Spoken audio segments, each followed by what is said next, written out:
Bonjour, bienvenue à la présentation virtuelle pour la propriété du 299-291 Avenue Carling. Je m'appelle Manon Lapensée et je suis directrice à la Société immobilière du Canada. En raison de la pandémie de la COVID-19 en cours, la présentation suivante est fournie dans le cadre de notre processus de mobilisation publique pour vous présenter le concept d'aménagement préféré et le rezonage proposé pour la propriété. Ce projet a débuté en 2017 avec une série de journées portes ouvertes afin de permettre au public de donner son avis sur le futur réaménagement de la propriété. Une fois que nous nous avons fourni les renseignements dans le cadre de la présentation, nous vous encourageons à passer en revue les documents à l'étape 2, puis à partager vos commentaires dans la partie de l'étape 3 du site Web. Vous pouvez également prendre contact avec nous directement par téléphone, par courriel ou par courrier pour recevoir un exemplaire des documents. Je vais commencer par une brève introduction de la Société immobilière du Canada pour ceux d'entre vous qui ne connaissent pas. Nous sommes une société d'État fédéral qui se spécialise dans le domaine de l'immobilier, de l'aménagement et de la gestion d'attractions touristiques. Depuis 25 ans, nous avons enrichi les collectivités et les expériences canadiennes en exploitant le plein potentiel des propriétés que nous possédons et exploitons. Nous sommes fiers de notre approche axée sur la consultation pour atteindre nos objectifs communautaires, assumer la gérance de l'environnement et assurer la commémoration patrimoniale dans tous nos projets au Canada, comme le village des Riverains ici à Ottawa, Garrison Crossing à Chilliwack et Currie à Calgary. Nous avons récemment remporté le prix de la meilleure collectivité à Edmonton pour notre projet Village at Griesbach. Nous sommes également un chef de file dans le domaine de la gestion d'attractions grâce à notre exploitation de la Tour CN et du Parc Tendu à Toronto, en plus du Vieux-Port de Montréal et du Centre des sciences de Montréal. Nous nous réjouissons de travailler avec les Algonquins de l'Ontario sur ce projet. En février 2017, les Algonquins de l'Ontario et la Société immobilière du Canada ont conclu un partenariat de co-entreprise pour le réaménagement du site. Cette co-entreprise s'appuie sur un partenariat continu avec la Société immobilière du Canada et les Algonquins de l'Ontario au village des Riverains, qui est l'ancienne base des Forces canadiennes Rockcliffe. La coentreprise relève d'un comité de gestion formé d'un nombre égal de représentants des deux organismes et la Société immobilière du Canada agit à titre de gestionnaire de projet. La Société et les Algonquins de l'Ontario vont soumettre une demande de modification du règlement de zonage à la Ville d'Ottawa afin d'établir les zones d'utilisation du sol, les utilisations permises et non permises, les hauteurs maximales des immeubles et les marges de reculement pour la propriété. La présentation suivante vous donnera un aperçu du processus de mobilisation publique jusqu'à aujourd'hui et du rezonage proposé sur la base des contributions des Algonquins de l'Ontario, de la Ville d'Ottawa, du Comité consultatif public et du grand public. Cette présentation comprend les changements proposés au zonage à l'appui du plan de concept d'aménagement privilégié. Le site mesure environ 1,36 hectares ou 3,37 acres. Plus récemment, il a été utilisé comme terrain de stationnement pour les bureaux du gouvernement fédéral qui l'entourent. Le site présente un affleurement rocheux exposé le long de la limite de la propriété sur la rubelle sud. Dans le cadre du processus de mobilisation publique pour le site, la Société immobilière du Canada avec les Algonquins de l'Ontario ont établi une série de principes d'aménagement. Ils sont fondés sur une vision ayant pour but d'encadrer le réaménagement futur du site. Voici ces principes. Immeubles et aménagement des lieux de la communauté, lien avec les Algonquins, aménagement paysager dynamique, agréments résidentiels et commerciaux. Lorsque vous visiterez la section Étape 2 de ce site Web, vous recevrez un aperçu de chacun de ces principes. La Société immobilière du Canada cherchera à obtenir une modification du règlement de zonage de la Ville d'Ottawa afin de mettre en œuvre la vision élaborée dans le cadre de ces processus de consultation et de rétroaction depuis le début de ce projet. Les diapositives suivantes seront présentées par le consultant en planification du projet, Casper Koblau, chez WSP, une firme de planification. À l'heure actuelle, le site a deux désignations d'utilisation du sol dans le plan officiel de la Ville d'Ottawa et 2 zones dans le règlement de zonage de la Ville d'Ottawa. La partie de la propriété donnant sur l'avenue Carling, indiquée en rouge, est désignée artère principale dans le plan officiel. Les artères principales comprennent une combinaison d'utilisations qui sont plus compactes, plus axées sur les piétons et sur le transport en commun, ainsi que des utilisations résidentielles et liées à l'emploi de densités plus élevées. Dans cette partie de la propriété, la hauteur d'immeuble maximale permise est de 30 mètres, soit 9 étages. Le reste de la propriété, indiqué en bleu, est désigné comme secteur urbain général dans le plan officiel. Les utilisations permises dans le secteur urbain général comprennent une gamme et des choix de type de logement ainsi que des utilisations liées à l'emploi, au commerce de détail et aux établissements. Dans cette partie de la propriété, la superficie de plancher totale des immeubles peut être 2 fois celle du site.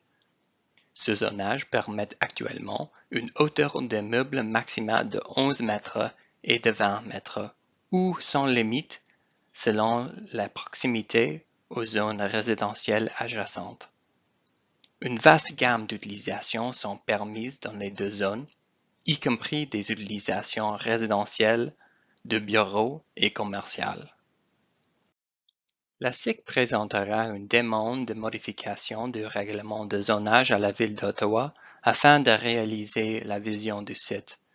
La demande présentera une requête pour une seule zone sur la propriété au lieu des 2 zones actuelles. Le rezonage diviserait le site en 2 zones distinctes d'utilisation du sol. Dans chaque zone d'utilisation du sol, il y aura des marges de reculement obligatoires par rapport aux limites de la propriété et aux rues, ainsi qu'une hauteur maximale des immeubles. Pour terminer, la Société immobilière du Canada cherchera à introduire une nouvelle utilisation résidentielle autorisée sur le site et à supprimer les autres utilisations qui ne correspondent pas à la vision du réaménagement du site. Nous avons préparé un document justificatif qui fournira de plus amples renseignements concernant la demande et qui est disponible sur ce site web. Depuis 2017, la Société immobilière du Canada et les Algonquins de l'Ontario ont organisé une série de séances portes ouvertes publiques afin d'établir un plan conceptuel d'aménagement privilégié dans le but d'appuyer une modification du règlement de zonage pour la propriété.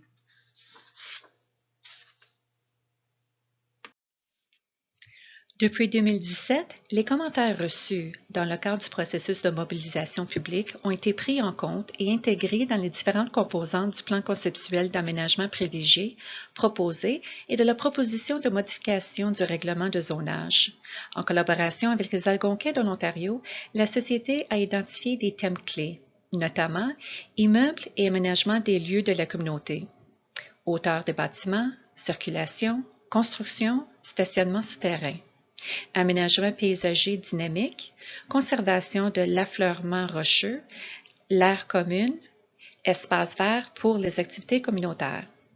Agréments résidentiels et commerciaux, souhaitant d'avoir des logements pour les familles et des commerces de détail au rez-de-chaussée.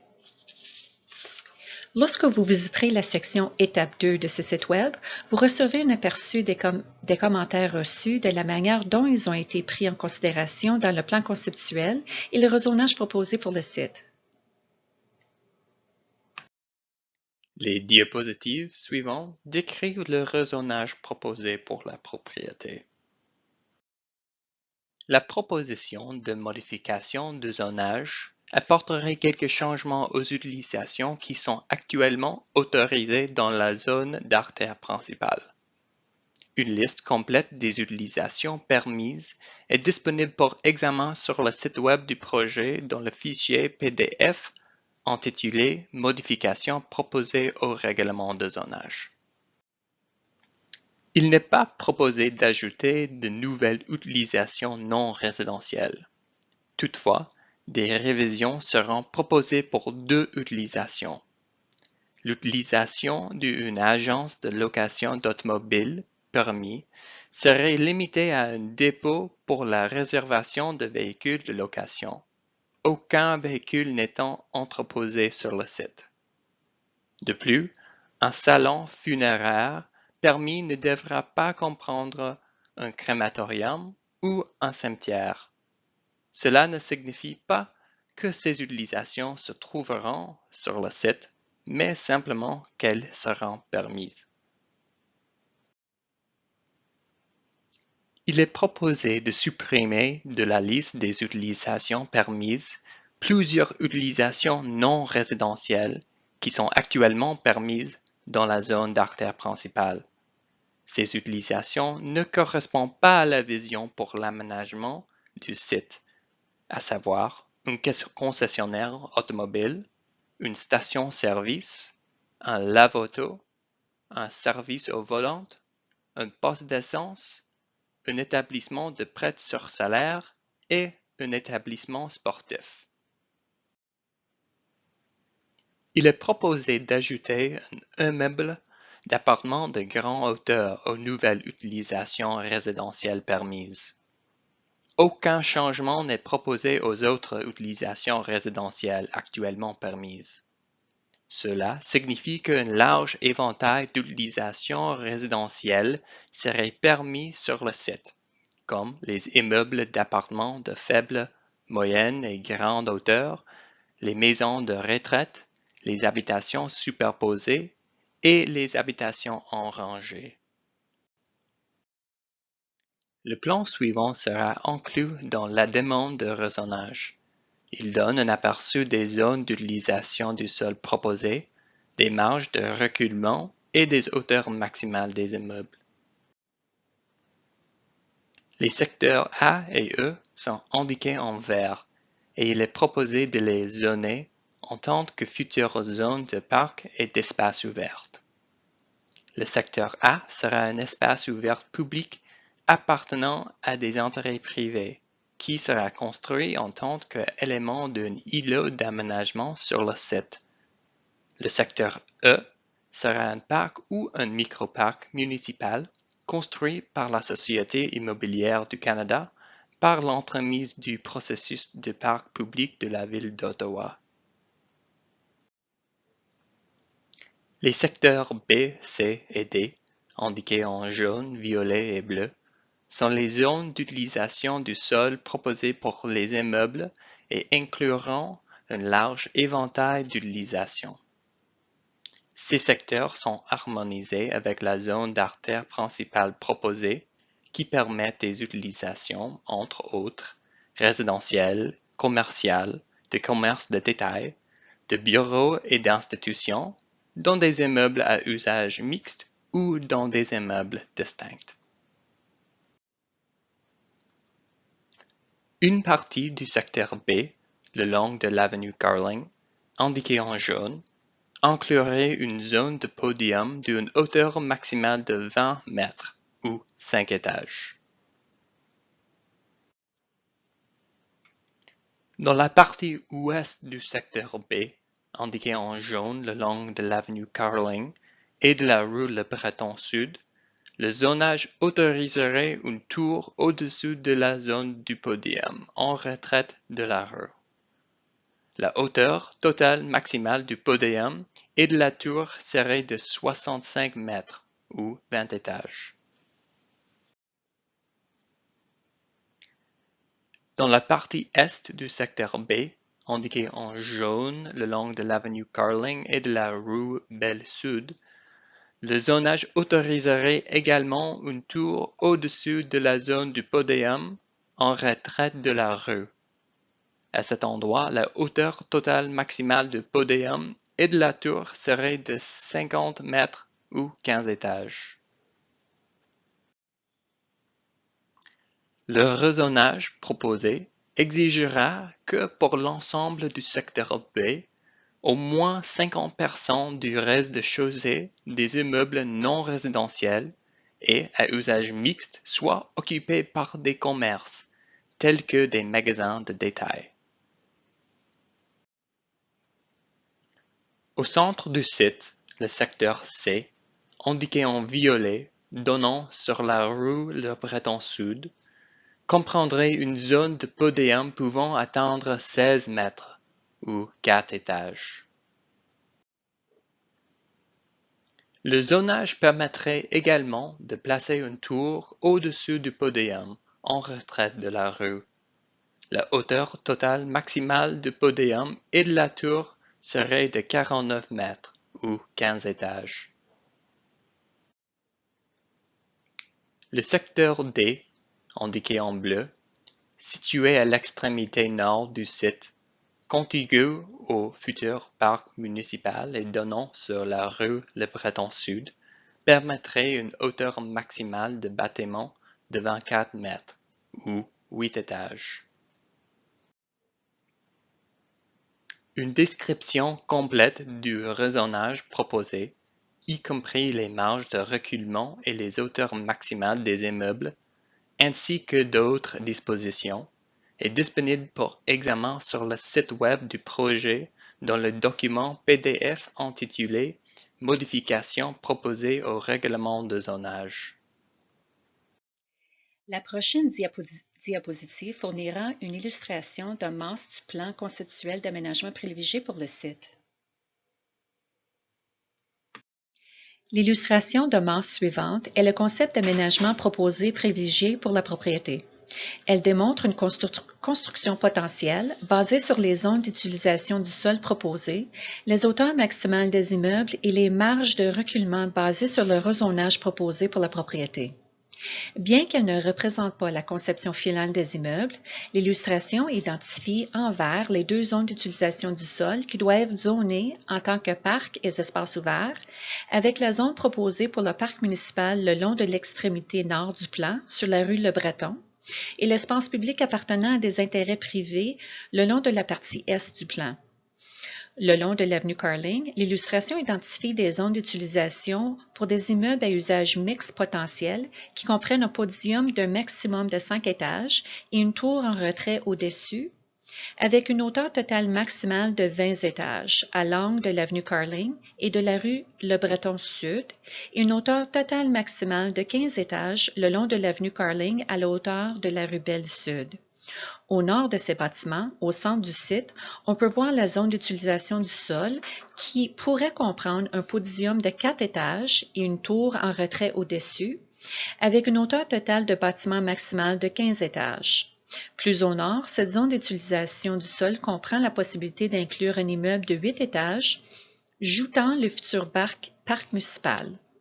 Cette illustration a été fournie pour vous aider à imaginer les zones potentielles d'utilisation du sol, les hauteurs maximales des immeubles ainsi que les marges de reculement et l'emplacement des espaces verts permis en vertu de la proposition de modification du règlement de zonage. Il est important de noter que ces illustrations ne reflètent pas les immeubles ou les plans d'aménagement réels proposés. Ceux-ci seront présentés par l'entremise de demandes futures du plan du site par de futurs constructeurs. La prochaine étape de ce processus consiste à obtenir votre avis sur le rezonage proposé avant de soumettre la demande de modification du règlement de zonage à la Ville. Comme l'illustre cette diapositive, le public peut continuer à être impliqué dans le processus de planification. À la suite de l'examen des commentaires reçus dans le cadre de cet engagement en ligne, la Société immobilière du Canada a l'intention de soumettre les demandes de modification du règlement de zonage cet automne. Cette demande sera soumise au processus d'examen et d'approbation de la Ville, auquel vous pouvez participer pour fournir tout commentaire supplémentaire. La Société continuera à travailler avec les Algonquins de l'Ontario pour établir des lignes directrices relatives à l'architecture et la conception urbaine pour le site, y compris les parcs et les espaces verts. Ceux-ci seront aménagés afin de s'assurer que l'aménagement futur du site respecte la vision et la modification du règlement de zonage approuvé. Merci d'avoir regardé la séance porte ouverte virtuelle et d'y avoir participé. On vous encourage maintenant à passer à l'étape 2 du site Web pour consulter les documents avant de partager vos commentaires avec nous à l'étape 3. Merci et bonne soirée.